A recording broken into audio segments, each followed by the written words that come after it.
আসসালামু আলাইকুম। আশা করছি সবাই ভালো আছেন। আলহামদুলিল্লাহ আমরা বেশ ভালো আছি। এই তো রাতের বেলা শুরু করে দিয়েছি আপনাদের জন্য একটা নতুন ভিডিও। আশা করছি আজকের ভিডিও আপনাদের ভালো লাগবে। তো দেখতে থাকেন শেষ পর্যন্ত কি কি কাজকর্ম করি। বিশেষ করে শীতের সময় কিন্তু গ্যাস কমে যায়, আর সে কারণে রাতের বেলা কিছু রান্নাবান্না করে রাখলে ভালোই হয়।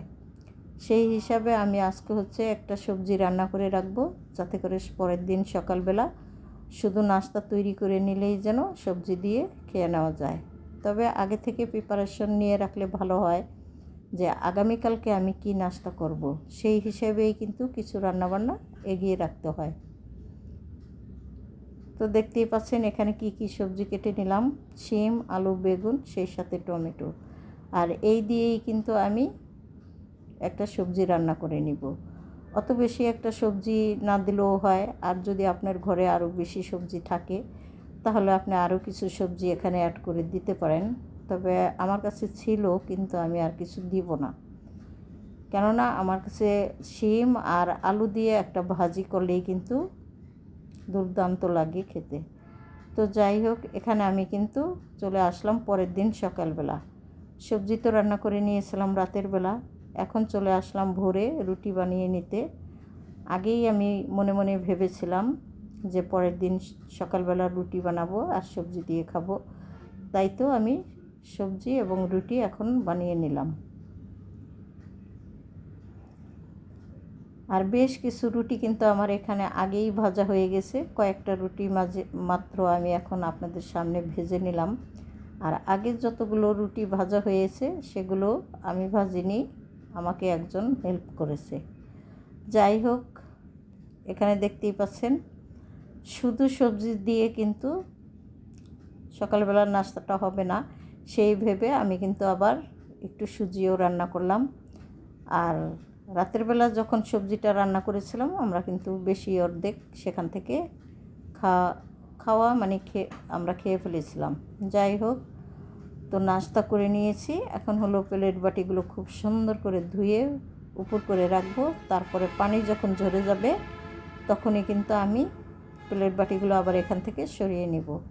তো বেশিক্ষণ লাগে না, অল্প কিছুক্ষণ এখানে প্লেট বাটি উপর করে রাখলেই কিন্তু পানি ঝরে যায়। আর এখান থেকে নিয়ে যে রান্নাঘরে কিচেন র্যাক আছে, র্যাকের উপরে রেখে দিলেই হয়। তো টুকটুক করে সকালের কাজকর্ম তো হয়ে গেল। বিশেষ করে খাওয়া দাওয়ার ঝামেলাটাই আসলে বেশি। তারপরে বাদবাকি কাজগুলো কিন্তু আমি করে নিয়েছি, বা কিছু করেছি, আবার কিছু করব।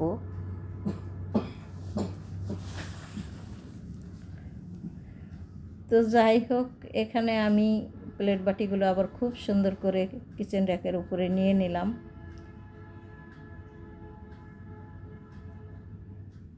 সবসময় এইভাবে সুন্দর করে গুছিয়ে রাখি আসলে। তো আমি তো আপনাদের সাথে এই কাজটা শেয়ার করি, কেননা আমার কাছে এই কাজগুলো করতেও ভালো লাগে, আপনাদেরকে দেখাইতেও ভালো লাগে। আশা করছি আপনাদের অবশ্যই এই জিনিসটা ভালো লাগবে। চলে আসলাম দুপুরে খাওয়া দাওয়ার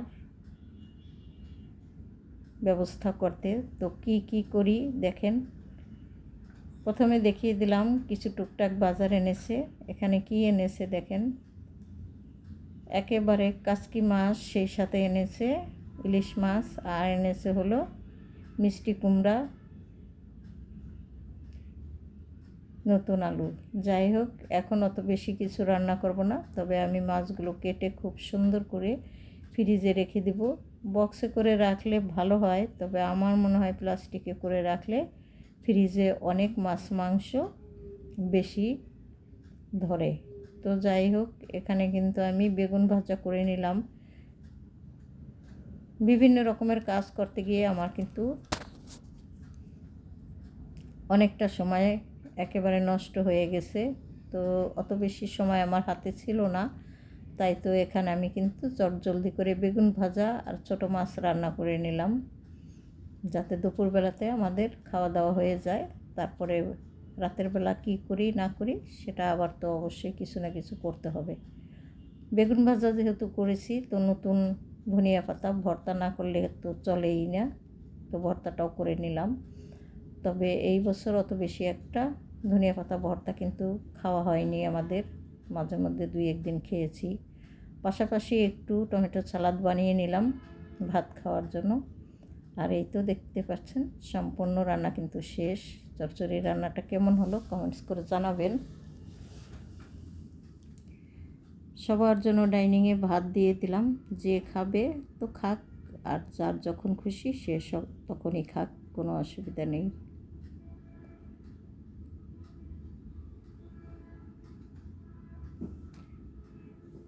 এই তো খাওয়া দাওয়া শেষ হয়ে গেছে, তারপরে কিছুক্ষণ